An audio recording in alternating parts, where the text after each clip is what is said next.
Lecture 5 solid geometry 3D यही चल रहा था। सॉलिड ज्योमेट्री 3D इसमें एक थ्योरम बताए थे, दूसरा थ्योरम लिख कर छोड़ दिए थे।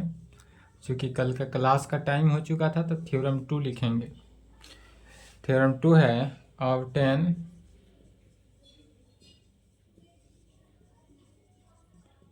Equation of plane in intercept form. Intercept form में बताना था। कल के क्लास में जो थ्योरम हुआ था वह इक्वेशन ऑफ प्लेन था। किस फॉर्म में? नॉर्मल फॉर्म में। यदि नॉर्मल फॉर्म में पूछा जाता कल का इक्वेशन और इंटरसेप्ट फॉर्म में पूछा जाता आज का। इसके लिए सबसे पहले देखना है, फिगर समझ लेना। यदि फिगर समझ गए तो थ्योरम समझ गए। सर्वप्रथम एक फिगर बनाते हैं। X axis, Y axis, X axis, Y axis, Z axis. यह क्या हुआ? ओरिजिन हुआ।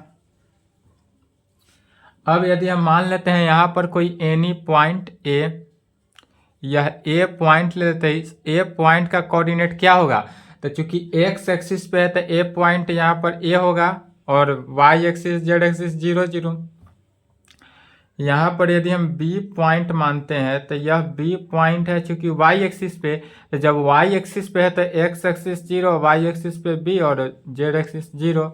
और एक और पॉइंट ले लेते हैं सी, यह कहाँ पे? जेड एक्सिस पे है तो X axis, Y axis 0, Z axis को स्मॉल सी ले लेते हैं। ए बी सी से डिनोट किया गया, अर्थात ओ से ए का जो डिस्टेंस हुआ वह ए, ओ से बी का डिस्टेंस हुआ वह स्मॉल बी, एंड ओ से सी का जो डिस्टेंस हुआ वह स्मॉल सी में हुआ। फिर यदि हम एक ए लाइन को बी लाइन से मिला देते हैं, बी को सी से मिला देते हैं, फिर सी को ए से मिला देते हैं। यह सब क्या किया? आपस में एक दूसरे पर क्या किया? इंटरसेप्ट किया। इसी का यही फिगर के अकॉर्डिंग चलेंगे तो कहेंगे क्या कि यह इंटरसेप्ट फॉर्म में है। कैसे इंटरसेप्ट फॉर्म में है?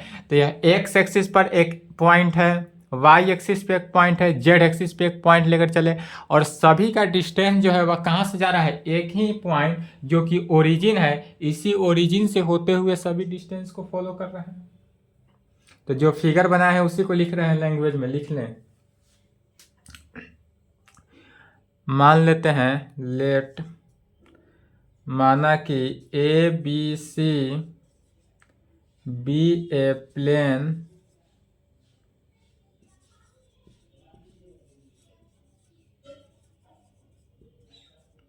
क्या कि लेट मान लेते हैं कि ए बी सी एक प्लेन है। यह जो हमारा ए बी सी बना, ध्यान से देखेंगे, यह जो ए बी सी बना यह क्या बन गया? प्लेन बन गया। यह मान लिया गया कि यह अगर प्लेन हो तो जब यह प्लेन के कंडीशन में है तब प्लेन का इक्वेशन नॉर्मल फॉर्म में कल क्या बताए थे? प्लेन का इक्वेशन तो L X plus M Y plus N Z is equal to small P. Plane का इक्वेशन से, तो प्लेन का इक्वेशन का है या नॉर्मल फॉर्म में का है तो वही हुआ L X plus M Y plus N Z is equal to small P. इसको इक्वेशन 1 ले लेते हैं। Which cut off intercept form. अब जो बताया जा रहा है वह कैसा? इंटरसेप्ट फॉर्म में हमको निकालना है। तो इंटरसेप्ट फॉर्म में ओ से ए का जो डिस्टेंस हुआ वह स्मॉल ए, ओ से बी का डिस्टेंस हुआ वह स्मॉल बी, ओ से सी का डिस्टेंस हुआ वह स्मॉल सी हुआ। कहाँ पे है? तो ओ ए जो है वह एक्स एक्सिस, ओ बी जो है वह वाई एक्सिस, एंड ओ सी जो हुआ वह जेड एक्सिस पे हुआ। तो इसी को लिखना है।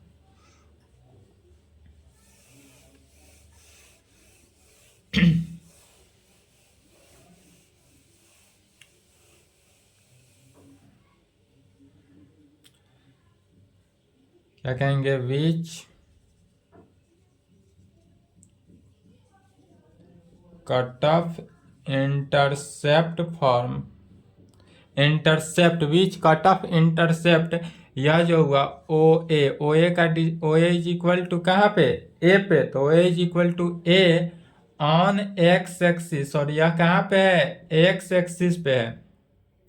फिर O B is equal to small b, O B जो है वो small b on y axis, और यह जो है वाई एक्सिस पे है। And O C is equal to small c, O C का डिस्टेंस स्मॉल सी, और यह कहाँ पे है, तो ऑन जेड एक्सिस, और यह जो है कहाँ पे, जेड एक्सिस पे है। देन तब we have to find equation of this plane. तब क्या कर रहा है, देन यदि इस कंडीशन को सेटिस्फाई करता हो, देन तब we have to find the equation of this plane. यह जो हमारा plane A B C plane बना, इस ए बी सी प्लेन का क्या करना है, इक्वेशन निकालना है। सभी कहां से जा रहा है, तो यह जो ए बी सी प्लेन हुआ, ए बी सी प्लेन का मिड पॉइंट जो हुआ क्या है, ओरिजिन है। सभी चूंकि ओरिजिन से होते हुए रोटेट हो रहा है, तो कहेंगे now since point A lies on x axis, A जो है कहाँ पे है, एक्स एक्सिस पे, lies on x axis eight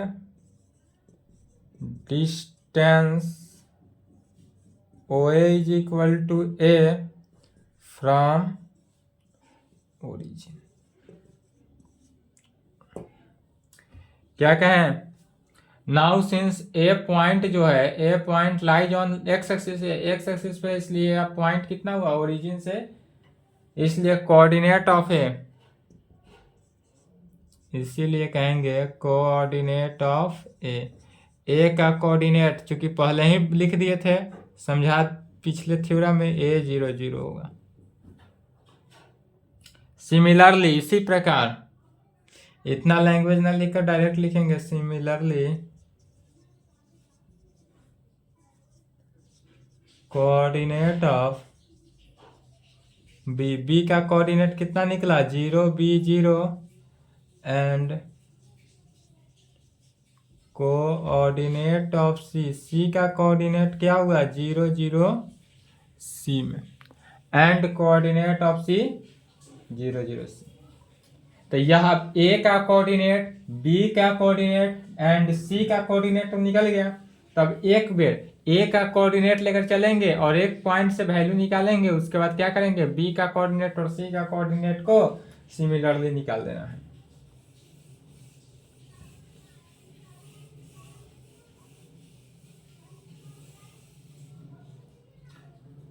since, कहां से, तो since the point A point जो है जिसका कोऑर्डिनेट ए 0 0 पे लाइज ऑन, और यहाँ के प्लेन 1 पे, और यह जो लाइज है वह प्लेन 1, पहला प्लेन, जो पहला प्लेन का इक्वेशन क्या माने थे, इक्वेशन फर्स्ट जो माने थे वह प्लेन का इक्वेशन याद रखेंगे, उसका भी यूज होगा आगे। तो प्लेन 1, देयरफॉर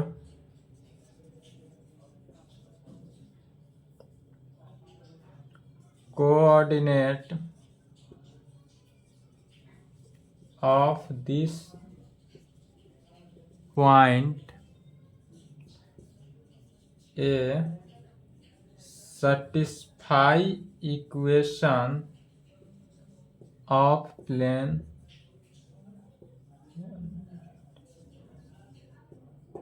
क्या कहेंगे, सिंस द पॉइंट ए, यदि हमारा एक ए पॉइंट है, इस पॉइंट का coordinate lies on plane 1, therefore coordinate of this point A satisfy equation of plane 1, we get equation, plane को यदि सेटिस्फाई करता है, किस पॉइंट को, ए पॉइंट के कोऑर्डिनेट को, तो इक्वेशन 1 में, इक्वेशन 1 हमारा क्या था, LX plus MY plus NZ is equal to P small p। अब इसमें क्या करना है, x के जगह पर a, y के जगह पर 0 एंड z की जगह पर 0।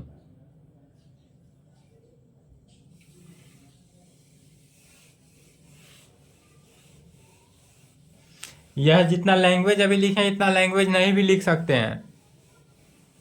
एग्जाम में यह लैंग्वेज नहीं आएगा, थ्योरम नहीं आएगा। एग्जाम में सिर्फ प्रॉब्लम आता है, थ्योरम नहीं आता है। उसके लिए चिंता ना करेंगे कितना लैंग्वेज लिख रहे हैं तो एग्जाम में लैंग्वेज लिखना होगा, ऐसा कुछ भी नहीं है। यह सिर्फ थ्योरम के लिए है लैंग्वेज। इसलिए कितना हो गया तो एल एक्स के जगह पर कितना रखेंगे ए, एम वाई की जगह पर 0, एन जेड की जगह पर 0 इज इक्वल टू कितना स्मॉल पी के कंडीशन पे। तो इससे एल का वैल्यू निकलेगा, अर्थात L A is equal to small P. इसलिए एल का वैल्यू कितना निकला P by A, equation number 2। L का वैल्यू कितना निकला पी बाई ए। तो जब एल का वैल्यू पी बाई एल निकल गया, सिमिलरली इसी प्रकार किसके लिए बी पॉइंट के लिए भी और सी पॉइंट के लिए भी जब निकालेंगे तो एम और एन का वैल्यू, तो कहेंगे similarly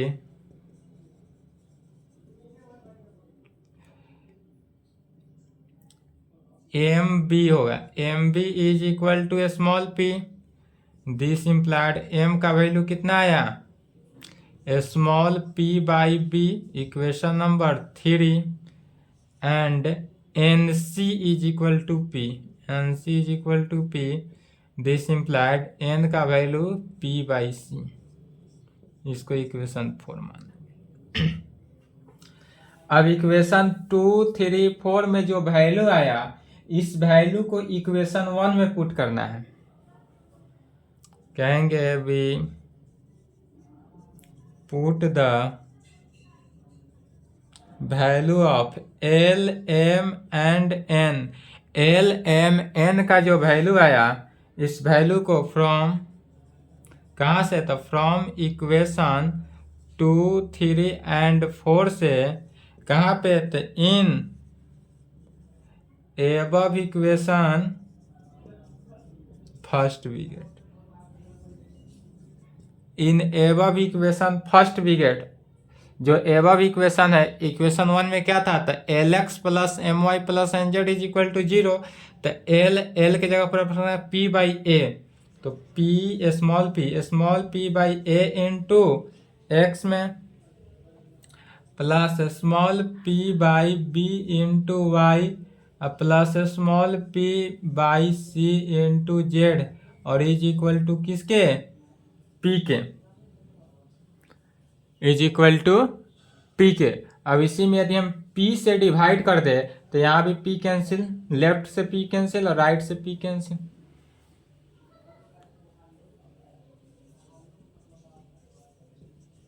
dividing by P in both side.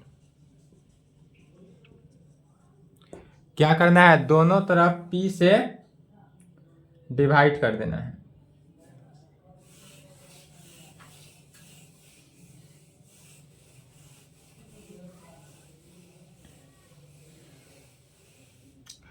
जब p से डिवाइड करेंगे तो यह वैल्यू कितना आता है, left side 1 by A into X plus 1 by B into Y plus 1 by C into Z is equal to 1। Right hand side में 1, या इसी को लिख सकते हैं इस प्रकार x by A plus Y by B plus Z by C is equal to 1।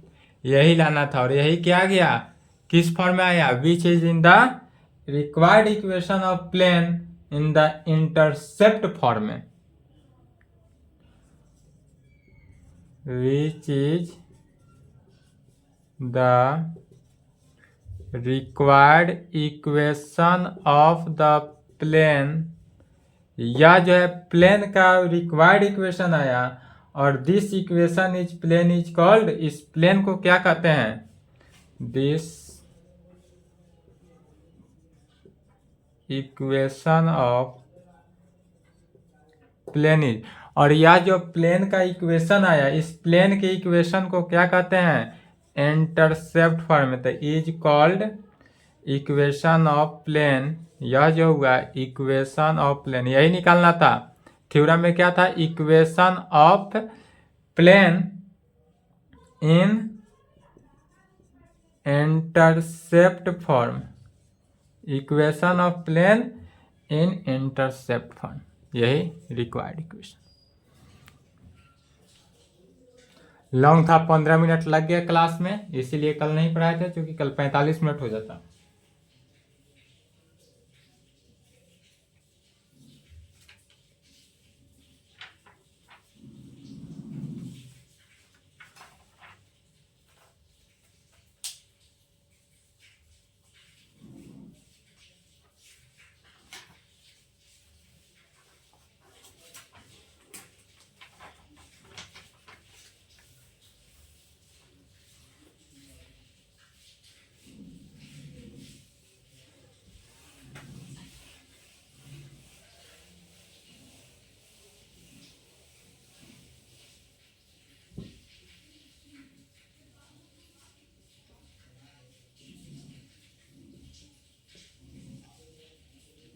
Theorem third लिखेंगे।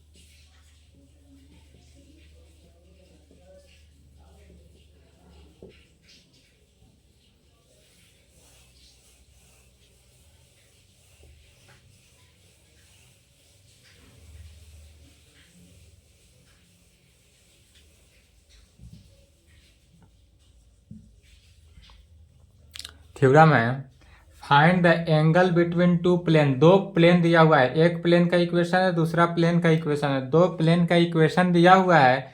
अब इस दोनों प्लेन के इक्वेशन से इसके बीच का एंगल निकालना है। तो एंगल निकालने का क्या फॉर्मूला होगा? तो इसके लिए सबसे पहले हम दो प्लेन लेते हैं। टू प्लेन्स बोल रहा है, तो यहाँ पर देखेंगे, फिगर देखेंगे पहले।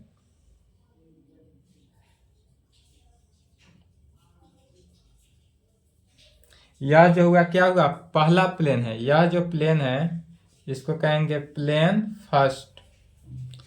एक और प्लेन लेना है, क्योंकि दो प्लेन लेना है तो एक इसी पे और प्लेन लेते हैं।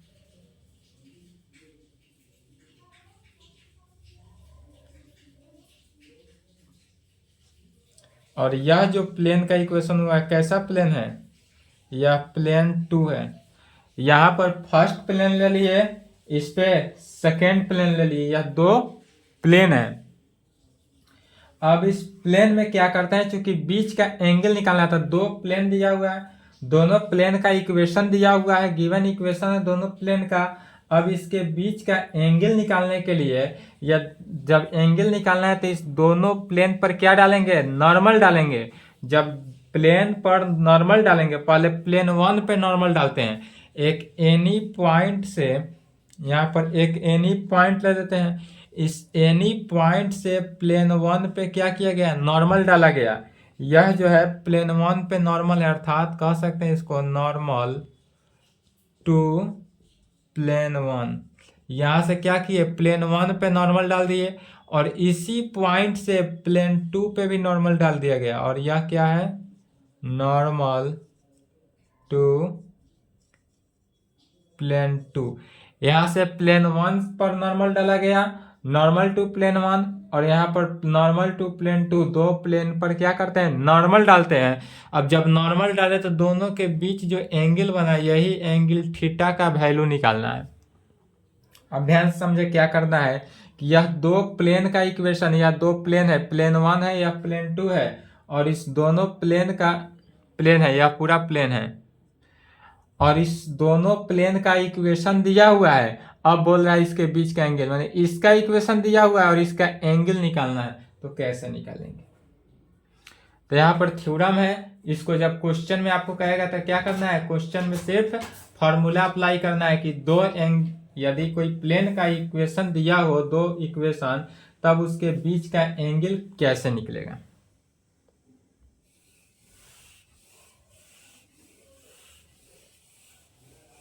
इससे जो रिजल्ट निकलेगा वही हमारा क्या हो जाएगा, फॉर्मूला हो जाएगा।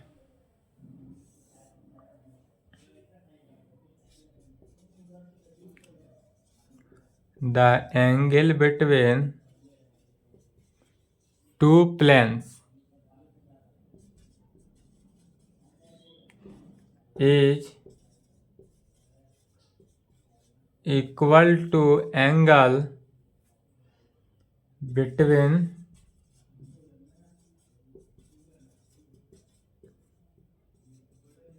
their normal।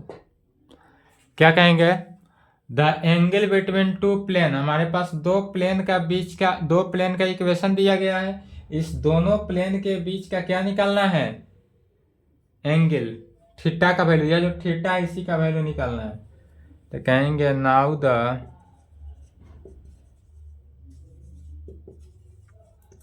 Given equation of planes are, plane का इक्वेशन क्या क्या दिया हुआ है, तो गिवन है प्लेन का equation a1x plus b1y plus c1z plus d1 is equal to 0, equation 1 मान लेते हैं।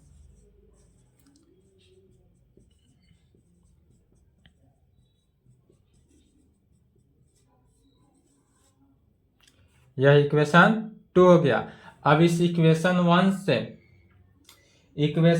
से देखेंगे प्लेन 1 पे direction ratio of normal to plane 1, plane 1 पे डायरेक्शन रेशियो की जब बात किया जाए तो क्या होगा, तो direction ratio of normal to plane 1, पहला प्लेन जो है प्लेन 1 का डायरेक्शन रेशियो निकालना है। तो डायरेक्शन रेशियो ऑफ प्लेन 1 का इक्वेशन यहाँ पे है, इक्वेशन फर्स्ट से। तो इसका डायरेक्शन रेशियो कितना हो गया, a1 b1 c1, a1 b1 c1, and direction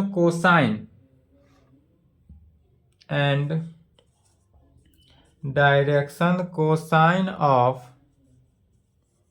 normal to plane 1, direction cosine of normal to plane 1, इस प्लेन पर डायरेक्शन कोसाइन कितना होगा, तो इस इक्वेशन में डायरेक्शन कोसाइन क्या होता है, पढ़ाया गया है, सब प्रूफ किया गया है। डायरेक्शन रेशियो भी जब पढ़ाए थे फाइंड डायरेक्शन रेशियो थ्योरम में, वहां पर प्रूफ किए थे। डायरेक्शन कोसाइन भी प्रूफ किया गया था, क्या होता है, तो a1 divided by root under a1 square plus b1 square plus c1 square, b1 divided by root under, video में कट हो रहा है तो इसको ध्यान दे लेंगे, b1 डिवाइडेड बाई है root under a1 square plus b1 square plus c1 square and c1 divided by root under a1 square plus b1 square plus c1 square. Video में थोड़ा कटअप हुआ है, इसको लिख लेंगे। या तो किसका हुआ, प्लेन 1 का हुआ। इसी प्रकार डायरेक्शन रेशियो निकालेंगे ऑफ नॉर्मल टू किसके लिए, प्लेन 2 के लिए।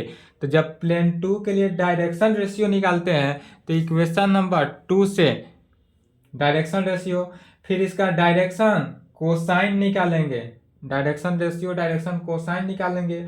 और जब डायरेक्शन रेशियो डायरेक्शन कोसाइन ना जाए तो क्या जानते हैं फॉर्मूला, जब दो direction find the angle between direction ratio and direction cosine, direction cosine का जब एंगल दिया हो, दो डायरेक्शन कोसाइन, तब उसके बीच का एंगल निकालने का फॉर्मूला क्या होता है, cos theta is equal to L1 L2 plus M1 M2 plus N1 N2। इसी फॉर्मूला पे बैठा देना है वैल्यू, और वह जो रिजल्ट आएगा वही हमारा क्या हो जाएगा, तो प्लेन का फिगर बना लिए हैं, मिटा दें, नहीं बनाए हो तो वीडियो रोक लेंगे।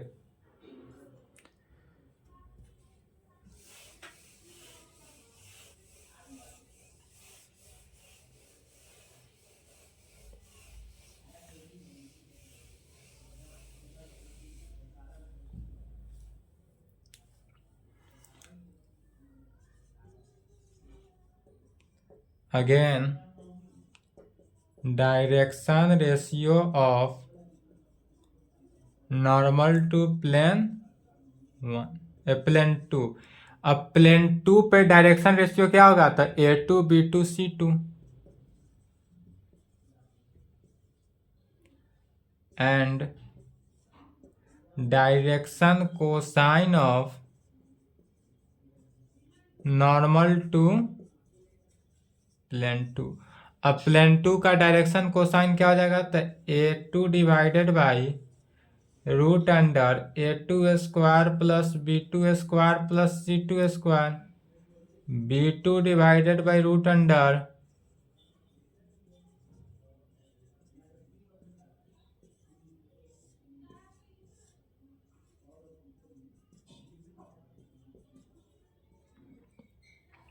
प्लेन टू का डायरेक्शन रेशियो निकल गया, प्लेन वन का भी निकल गया। इसलिए कहेंगे इफ यदि theta be the angle between two plane, यदि थीटा जो है दो प्लेन के बीच हो, देन बाई यूजिंग फॉर्मूला, कौन सा फॉर्मूला को यूज करते हैं? cos theta is equal to L1 L2 plus M1 M2 plus N1 N2 plus N1 N2 में,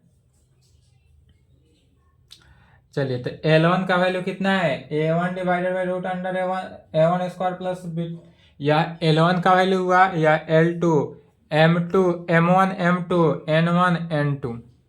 डायरेक्शन कोसाइन को ही मल्टीप्लाई करते हैं, इसमें डायरेक्शन रेशियो का कोई यूज नहीं। अब जो डायरेक्शन कोसाइन है उस डायरेक्शन कोसाइन को ही यूज करते हैं।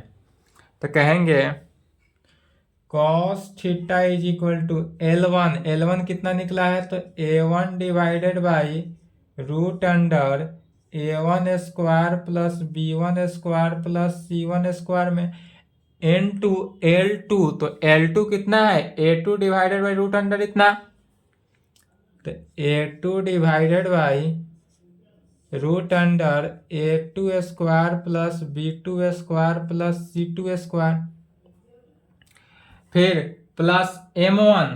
अब क्या है? M1, तो M1 है B1 डिवाइडेड बाई इतना, M2 इतना है, तो B1 में इसको इतना से मल्टीप्लाई करेंगे, फिर C1 में इतना को इससे मल्टीप्लाई करना है।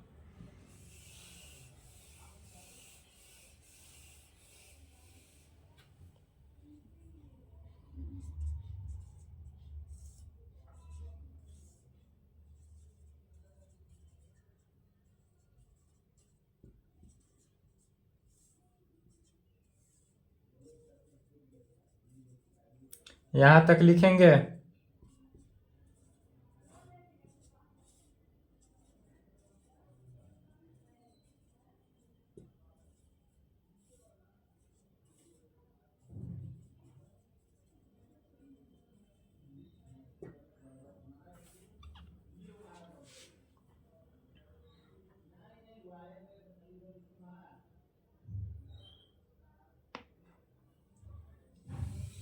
लिख लिए, ऊपर से मिटाएंगे।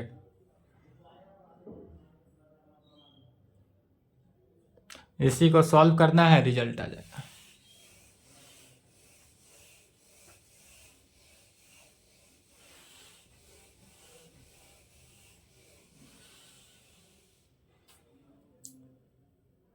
cos theta is equal to कितना?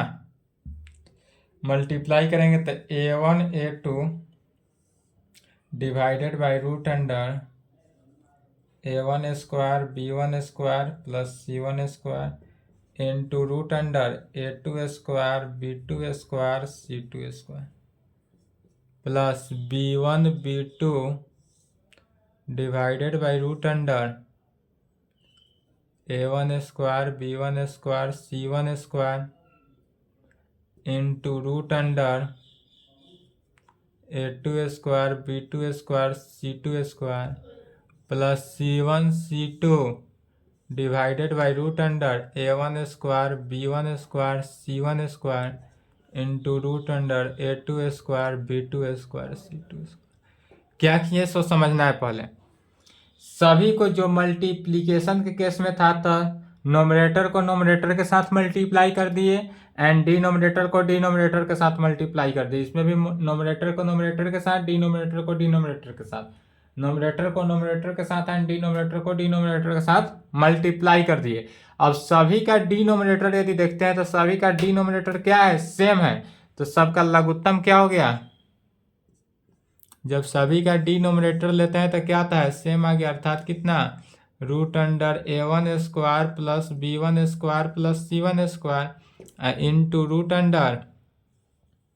√a2² plus b2² plus c2²। तो जब सभी का डिनोमिनेटर सेम आ गया तो ऊपर क्या हो जाएगा, ऐड हो जाएगा, a1 a2 b1 b2 c1 c2, a1 a2 plus b1 b2 plus c1 c2। और यह किसका वैल्यू आया, तो cos थीटा का।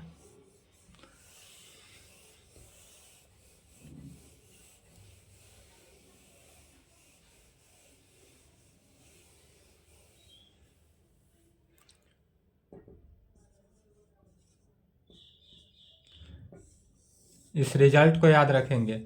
तो जब भी पूछा जाए यदि एंगल बिटवीन टू प्लेन, दो प्लेन का इक्वेशन दे दिया जाए, क्या किया जाए, दो प्लेन का इक्वेशन गिवन रहेगा और उस दोनों प्लेन के बीच का एंगल निकालना हो तो कौन सा फॉर्मूला अप्लाई करेंगे, cos theta is equal to a1 a2 plus b1 b2 plus c1 c2 divided by √a1² plus b1² plus c1² into √a2² plus b2² plus c2²।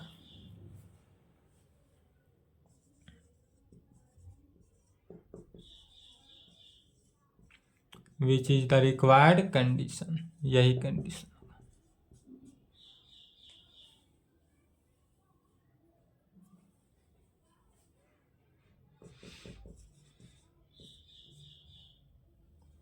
Note में लिखेंगे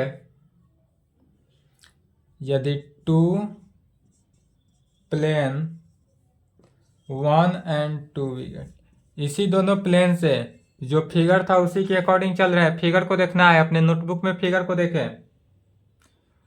दो प्लेन था, एक प्लेन 1 लिए थे, दूसरा plane 2 लिए थे। तो प्लेन 1 एंड प्लेन 2 से या दोनों प्लेन जो है दो कंडीशंस हो सकता है, यदि दोनों प्लेन एक दूसरे पे परपेंडिकुलर हो सकता है या दोनों प्लेन एक दूसरे के पैरेलल हो सकता है। तो परपेंडिकुलर के कंडीशन में क्या होगा रिजल्ट इक्वेशन, एंड पैरेलल के कंडीशन में क्या होगा, तो वह देखते हैं। पहला,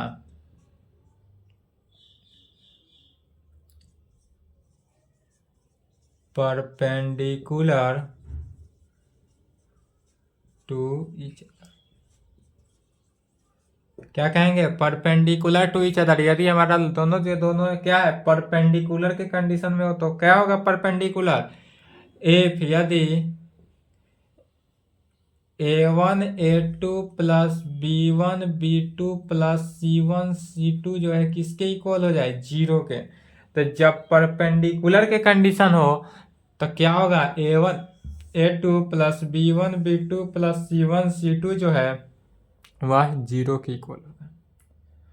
और दूसरा, पैरेलल के कंडीशन में यदि पैरेलल हो तो क्या होता है, तो a1/a2 is equal to b1/b2 is equal to c1/c2। दूसरा,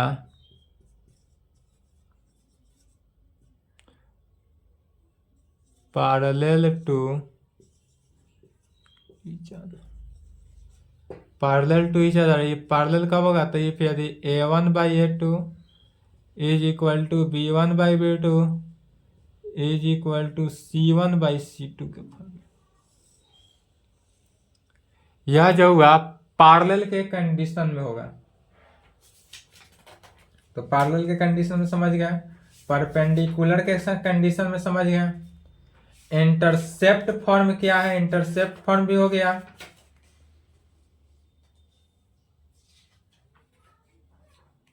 तो चलिए यहाँ तक कंप्लीट करेंगे, चूंकि क्लास का टाइम हो गया है ओवर। इसके आगे नेक्स्ट क्लास में एक क्लास और थ्योरी चलेगा, उसके बाद प्रॉब्लम होगा। यहाँ तक कंप्लीट करेंगे।